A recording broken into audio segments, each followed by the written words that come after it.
Film के starting scene में हम देख पाते हैं कि एक आदमी एक एग यॉक के अंदर कोई ग्रीन कलर का लिक्विड इंजेक्ट कर रहा था, जो थोड़ी ही देर के बाद वो एक यॉक 1 से 2 हो जाती है। आखिर कैसे आगे हमें पता चलने वाली है। सीन कट होकर हमें दिखाया जाता है कि कुछ लोग एलिजाबेथ स्पार्कल नाम का एक स्टार बना रहे हैं। दरअसल एलिजाबेथ एक बहुत ही खूबसूरत मॉडल है और साथ में एक शो के होस्ट भी रह चुकी है। इस स्टार के बनने के कुछ सालों तक लोग इस स्टार का फोटो लेते रहते थे, लेकिन फिर धीरे धीरे लोगों का इस स्टार से ध्यान हटता चला गया और ये स्टार टूट गया और किसी ने भी इसे दोबारा से ठीक भी नहीं किया, जो कि यह देखकर साफ साफ जाहिर हो रहा था कि लोगों के अंदर से एलिजाबेथ स्पार्कल का इंटरेस्ट खत्म होता जा रहा है। खैर, यहाँ से भी सीन कट होकर हमें अब मॉडल एलिजाबेथ स्पार्कल को दिखाया जाता है, जिसकी आज 50वीं सालगिरह है। वो बूढ़ी हो चुकी है, लेकिन अभी भी वो उसी शो को होस्ट कर रही है। अपने शो के शूटिंग के बाद एलिजाबेथ वॉशरूम में चली गई। तब उसे पता चला कि लेडीज वॉशरूम किसी वजह से बंद पड़ा हुआ था, इसीलिए वो मेल वॉशरूम में चली गई, जहाँ पर शो का डायरेक्टर भी आ गया। वो यहाँ पर अपने फोन पर बात करते करते चिल्लाकर कह रहा था कि अब एलिजाबेथ पहले जैसे नहीं रही। उसी की वजह से जहाँ पहले उन्हें रेटिंग बहुत हाई ज्यादा मिलती जा रही थी, अब उनकी टीआरपी लगातार गिरती जा रही है। इसीलिए मुझे अब एलिजाबेथ को बदलना है। मुझे कोई नई जवान और काफी खूबसूरत लड़की चाहिए, ताकि उसका शो और आगे पहले जैसा हो सके। यह सुनने के बाद तो एलिजाबेथ का दिल ही टूट जाता है। उसे अपने जिस खूबसूरती पर घमंड था,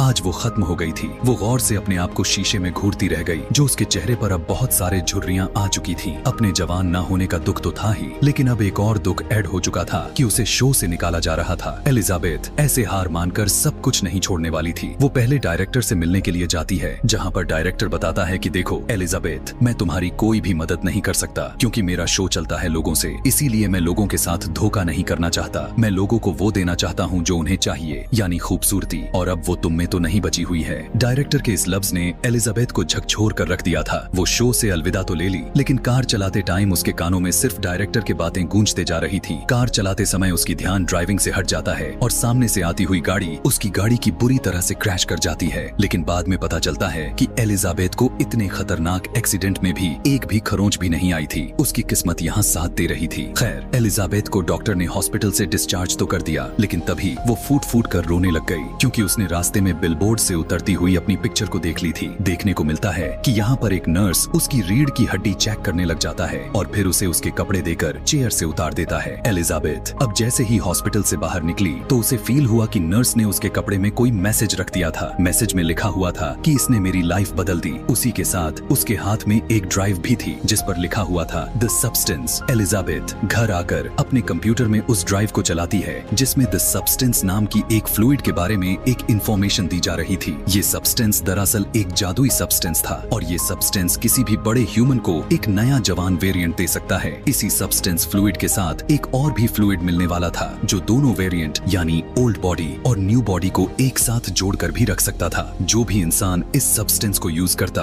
उसके लिए हर 7 दिन में अपने दोनों वेरिएंट्स को एक्टिवेट करना जरूरी था और नए वेरिएंट यानी जवान बॉडी को स्टेबलाइज रखने के लिए हर रोज उस नई बॉडी को एक इंजेक्शन लगाना है, उस खास सब्सटेंस का, जो पुरानी बॉडी के रीढ़ के हड्डी से निकलकर बाहर आएगा। जब एक वेरिएंट यानी एक बॉडी एक्टिवेट रहने में सक्षम रहेगी, उस टाइम पर दूसरी बॉडी यानी दूसरा वेरिएंट बेहोशी की हालत में रहेगी। पहले तो एलिजाबेथ को यह सब झूठ लगा था। उसने उस फ्लैश ड्राइव को झूठ समझकर डस्टबिन में फेंक दिया था, लेकिन रात में फिर उसे ब्रेकडाउन फील होने लग गया। उसे अपने घर पर लगी हुई जवानी की तस्वीरें डिस्टर्ब करने लग गईं और जब उसने अपने होश को खोते हुए उसी फ्लैश ड्राइव वाले नंबर पर कॉल करते हुए कहा कि मुझे वो सब्सटेंस ऑर्डर करना है, दूसरी तरफ से जो कोई भी बात कर रहा था उसने एलिजाबेथ से कुछ ज्यादा बात नहीं की, बस इतना कि उसका एड्रेस कौन सा है। यही पूछते हुए उसने उसे एक खास एड्रेस बताते हुए कॉल को कट कर दी। अगली सुबह दिखाया जाता है कि बड़ी आराम से एलिजाबेथ न्यूज़पेपर पढ़ रही थी, जहां पर उसे एक एड नजर आ गई जो उसी की कंपनी ने लगा दी थी। एलिजाबेथ को रिप्लेस करने के लिए यानी एक मॉडल के लिए इस एड को चलाया जा रहा था। यह देखने के बाद उसका दिल और भी भावुक हो गया और उदासी से बैठ गई।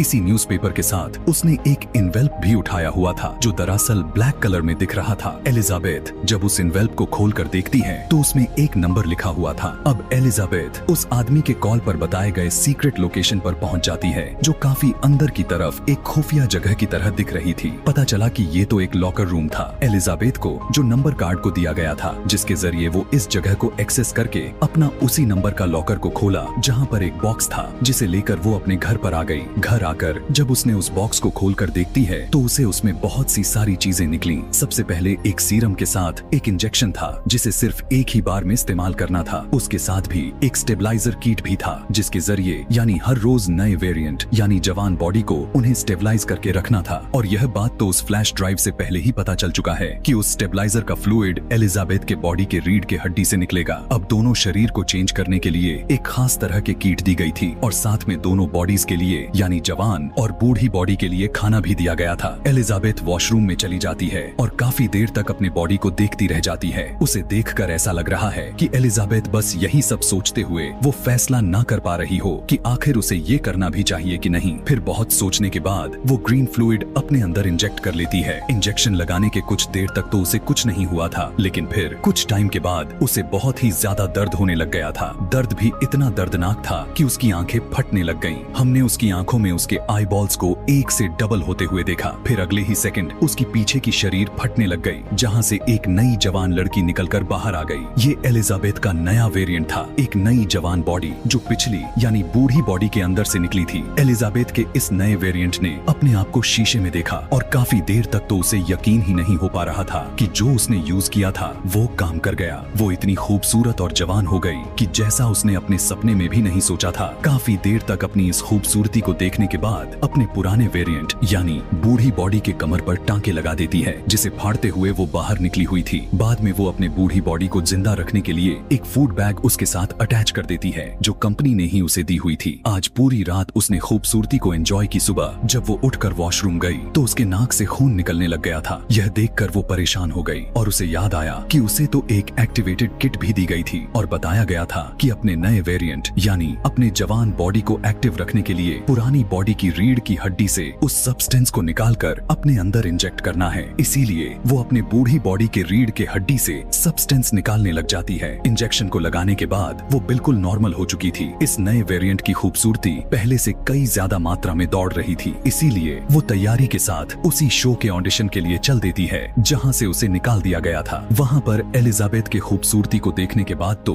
सभी के होश ही उड़ गए थे और डायरेक्टर ने भी फौरन से एलिजाबेथ को एक्सेप्ट करते हुए सेलेक्ट कर लिया। यहाँ पर एलिजाबेथ ने अपना नाम शू बताया था। इंटरव्यू में सेलेक्ट हो जाने के बाद शू को याद आता है कि उसे तो हर हफ्ते अपने बॉडी को चेंज भी करनी है, जिसके लिए वो बहाना बनाती है कि मेरी मॉम काफी बीमार हो चुकी हैं और मुझे हर हफ्ते अपने गांव के लिए निकलना पड़ता है ताकि मैं अपनी मॉम का ख्याल रख सकूं। डायरेक्टर भी बिना कुछ सोचे समझे उसके हफ्ते में उसकी छुट्टी लेने वाली बात पर एग्री हो चुके थे और अब फाइनली शू को यह जॉब मिल चुकी थी और वो इस शो को पहले से ही ज्यादा एंजॉय कर पा रही थी जो उसे इस नई बॉडी से खूबसूरती मिली हुई थी। उसे शो ऑफ करके उसने बहुत ही जल्दी काफी ज्यादा फॉलोअर्स बना लिए थे और देखते ही देखते उसके बिलबोर्ड उसके एड पूरे शहर में चलने लग गए थे और एलिजाबेथ की इस नई बॉडी में आए अब पूरे 6 दिन भी गुजर गए थे और 7वां दिन आ गया था, यानी बॉडी को शिफ्ट करने का दिन आ चुका था। अब एक हफ्ते के लिए एलिजाबेथ पुराना वाला वेरिएंट यानी बूढ़ी बॉडी एक्टिव रहने वाली थी। बॉडी शिफ्ट करने के बाद एलिजाबेथ अपनी नई बॉडी में फूड को अटैच कर देती है और फिर अपने ऑफिस यानी अपने शो पर चली जाती है, जहां पर डायरेक्टर उसे उसके पैसे देने के बदले उसे एक गिफ्ट देकर और उसे उसके काफी सारी बुराइयां करके अपने ऑफिस से निकाल देता है, जिसकी वजह से अपने घर आकर उसे काफी बुरा लग रहा था। खैर, अब अगला दिन आ जाता है। एलिजाबेथ को न्यूज़पेपर पढ़ते हुए उसी कंपनी का इनवेल्प मिला जहां से उसने अपने वो सब्सटेंस लिया हुआ था। इस इनवेल्प के अंदर एक मैसेज था कि उसकी नई रिफिल किट आ चुकी है और एलिजाबेथ फौरन से जाकर उस किट को ले आती है और 7 दिन भी पूरे हो चुके थे और एलिजाबेथ शू में बदल जाती है, यानी कि उसने अपने नए बॉडी को एक्टिव कर लेती है। अब क्योंकि उसकी इस नई बॉडी से तो उसे दुनिया के सारे मजे लेने थे, इसलिए वो कभी घर में होती थी तो कभी कहीं और भी, लेकिन उसकी इस सच्चाई खुल भी सकती थी। इसलिए उसने यह फैसला किया, उसने अपने घर की ही एक दीवार को तोड़कर एलिजाबेथ की बूढ़ी बॉडी को वहां पर छुपा कर रख देगी। शू की इस तोड़फोड़ से इतना शोर हो रहा था कि उसके नेबर भी परेशान होने लग गए थे और जब उसकी नेबर आकर उससे शिकायत करने लग गया तो शू की ब्यूटी को देखते हुए वो खोसा गया और वो कंप्लेन भी नहीं कर सका। उल्टा यह कहने लग गया कि अगर कोई मदद चाहिए तो मुझे बुला लेना, मैं पास में ही रहता हूँ। लेकिन शू तो सीक्रेट काम कर रही थी, उसे किसी की मदद चाहिए ही नहीं था, इसीलिए वो काफी एटीट्यूड के साथ उसके मुंह पर ही दरवाजे को बंद कर दिया। अंदर आकर उसने काफी घंटों के बाद अपने काम को पूरा कर लिया, यानी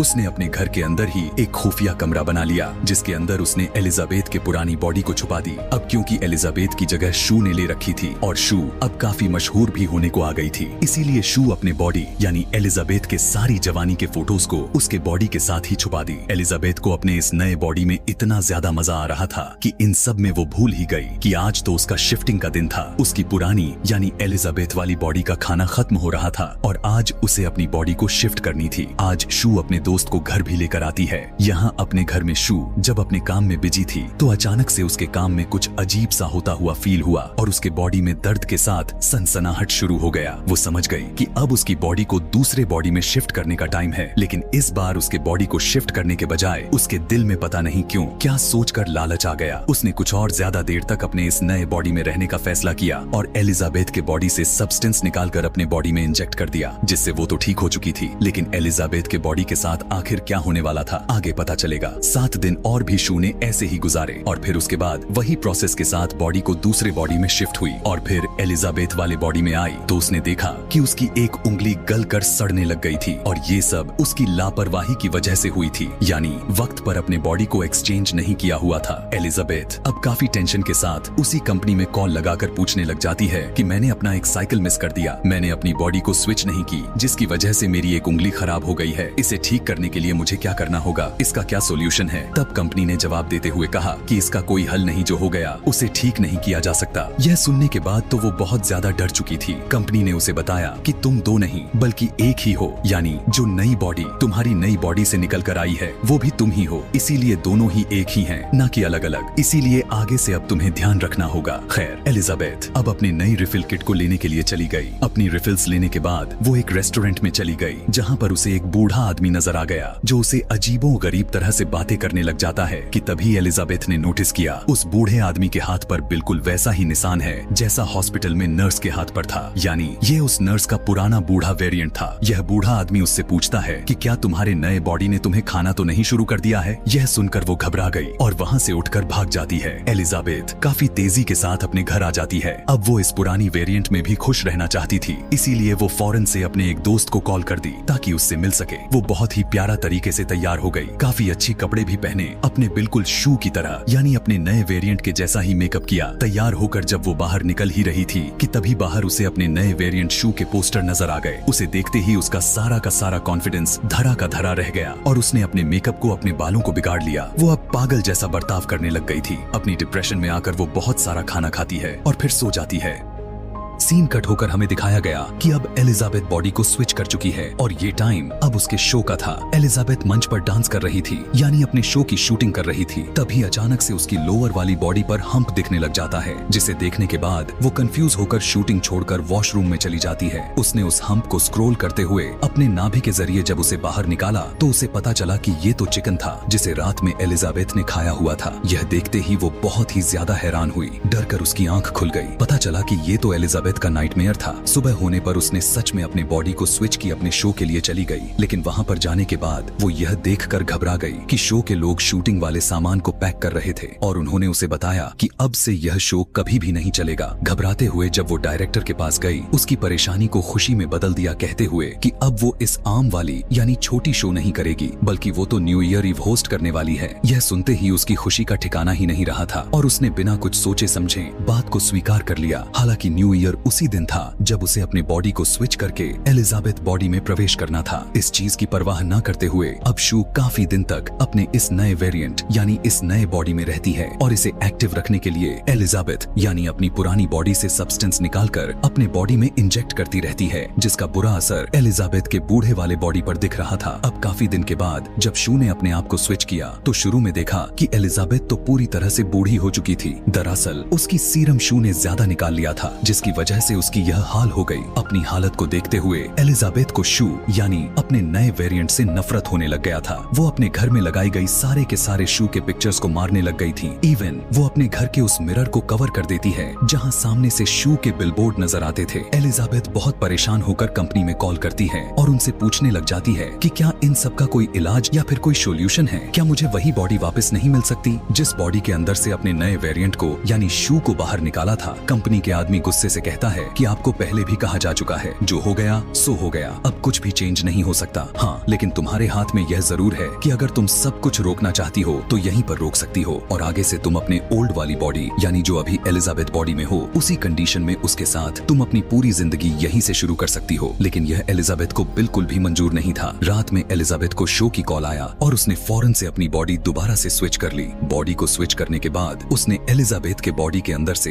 एक साथ 3 महीने का सब्सटेंस निकलकर अपने बॉडी के अंदर इंजेक्ट कर लिया। 3 महीने तक एलिजाबेथ ने शू के बॉडी से काफी सारे एंजॉय किया और फिर न्यू ईयर के दिन की एक रात पहले ही उसका फ्लूइड खत्म हो गया। वो आज भी पहले की तरह एक लड़के को अपने घर लेकर आई हुई थी कि तभी अचानक से उसे महसूस हुआ कि उसकी बॉडी के ऑर्गन्स फटने शुरू हो गए हैं। यह फील होते ही वो फौरन से जाकर एलिजाबेथ के बॉडी से सब्सटेंस निकालने की कोशिश में लग जाती है, लेकिन पता चला कि आज तो उसका सीरम निकला ही नहीं। यह देखकर वो बहुत ज्यादा घबरा गई और उसने कंपनी में कॉल की और पूछा कि अब एलिजाबेथ की बॉडी से सीरम नहीं निकल रहा, आखिर इसके लिए मुझे क्या करना चाहिए। तब कंपनी वाले उसे बताते हैं कि अगर अब उस पुराने वाले बॉडी से सब्सटेंस यानी सीरम नहीं निकल रहा, इसका मतलब है कि तुमने सारा का सारा सीरम को यूज कर रखा है और अब आपको नए सीरम बनने तक का इंतजार करना पड़ेगा। तब तक आप अपने बॉडी को स्विच करके रखो। कॉल पर ऐसी बात को सुनते ही शू की हालत बहुत ही ज्यादा बिगड़ने लग गई थी। वो अब कुछ भी सोचे समझे बगैर अपने बॉडी को स्विच करने लग जाती है और शू के स्विच करने की सारी आवाजें उसके घर पर आया हुआ लड़का सुन रहा था। जब उसे कुछ अजीब फील हुआ तो इन्वेस्टिगेट करने के लिए वो जब वॉशरूम में आया, लेकिन अजीब और खतरनाक दिखने वाली एलिजाबेथ ने फौरन से वॉशरूम का डोर लॉक कर लिया ताकि वो लड़का उसके इस भयानक रूप को देख ना पाए। देखने को मिलता है कि वो तो अब बहुत ही ज्यादा बूढ़ी हो चुकी थी और साथ में उसके सर के बाल भी गायब हो चुके थे। वो इतना भयानक दिख रही थी कि उस लड़के के जगह अगर कोई भी रहता तो डर जाता। उसे चलने में भी दिक्कतें आने लग गई थी। एलिजाबेथ अब बहुत ही ज्यादा घबरा चुकी थी। वो कंपनी में कॉल लगाया और कहने लग जाती है कि मैं सब कुछ यहीं पर रोकना चाहती हूँ। कंपनी वाले भी उसकी बात मान जाते हैं और उसे उनके पास से टर्मिनेशन फ्लूइड लेकर जाने को कहते हैं कि यह बॉडी बहुत ही भयानक दिख रही थी। वो अपने कोशिश के साथ जितना कर सकती थी वो अपने पुराने वाले बॉडी को कपड़ों में छुपा लेती है और फिर अपना टर्मिनेशन वाली सब्सटेंस लेने के लिए पहुंचती है।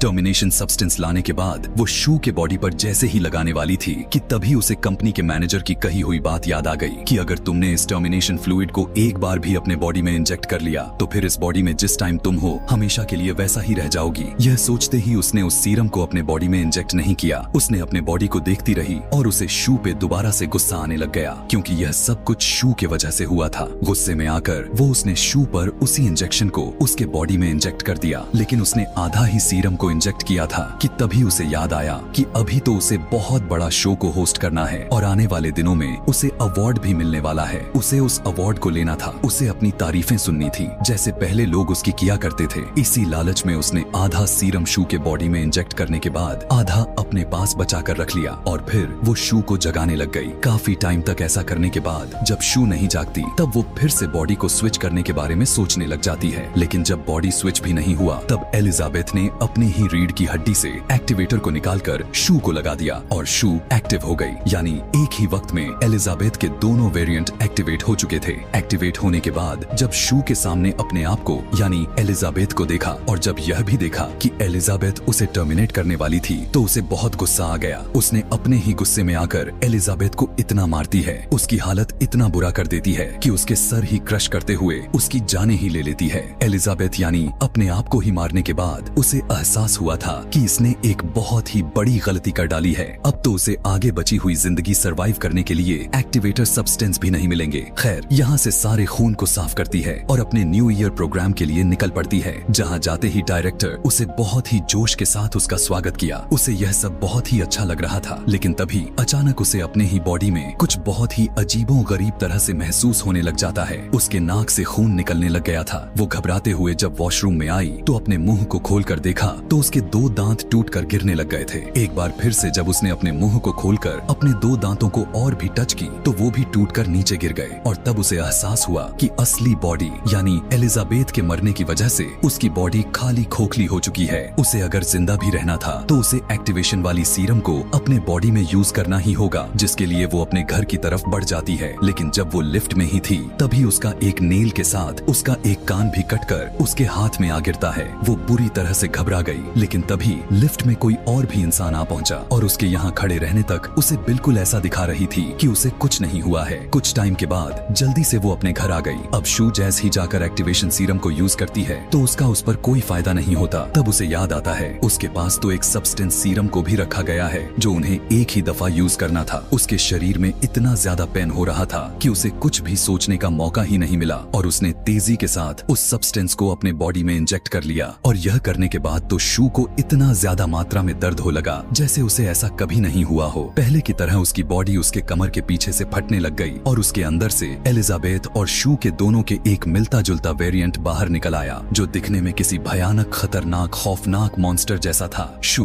अब पूरी तरह से एक हाइब्रिड बन चुकी थी। उसकी दिमागी हालात इतना खराब हो चुका था कि उसे एहसास करने का मौका ही नहीं मिला कि अब वो आखिर क्या चीज है। वो अब लोगों के सामने जा सकती भी है कि नहीं। अब उसने अपने उस हाइब्रिड के चेहरे के ऊपर ही शू के पिक्चर को लगाया और अपने शो पर चली गई। जैसे ही वो स्टेज पर माइक के पास पहुंचती है वहां जाकर उसके मुंह से फोटो गिर जाती है और सभी लोगों को उसका भयानक सा दिखने वाला चेहरा नजर आ जाता है। वो दिखने में बहुत ही क्रिपी लुक दे रही थी। सभी लोग उससे डरने लग गए, उसे मॉन्स्टर कहते हुए उससे दूर भागने लग गए। एलिजाबेथ को देखकर घबराते हुए एक आदमी बेसबॉल बैट से एलिजाबेथ के मुंह पर वार कर देता है जिससे उसका मुंह कटकर इधर उधर बिखर जाता है और उसकी बॉडी से खून निकलकर पूरे स्टूडियो में फैल जाता है। सभी लोग घबराकर वहां से भाग निकले और एलिजाबेथ की बॉडी अजीबो गरीब तरीकों के साथ अलग हो जाता है जो किसी कीड़े की तरह रेंगते हुए वहां से बाहर निकल आई। जहां नीचे बिल्कुल एलिजाबेथ स्पार्कल का स्टार बना हुआ था उसकी पूरी बॉडी खत्म हो चुकी थी और बस एलिजाबेथ का चेहरा अजीब हालत में उस स्टार के ऊपर लेटा हुआ था जो आसमान की तरफ देखते हुए मुस्कुराए जा रहा, जो कुछ ही वक्त के बाद वो भी फटकर बिखर गया और वहां पर उसका खून ही रह गया जिस खून को अगली सुबह यहाँ पर काम करने वाले वर्कर ने उसे साफ कर दिया। और यह इतनी दर्दनाक, खौफनाक मूवी यहीं पर खत्म हो गई। ऐसे ही और भी मूवी एक्सप्लेनेशन वीडियोस देखने के लिए नीचे कमेंट में नेक्स्ट लिखना ना भूलें। Thanks for watching.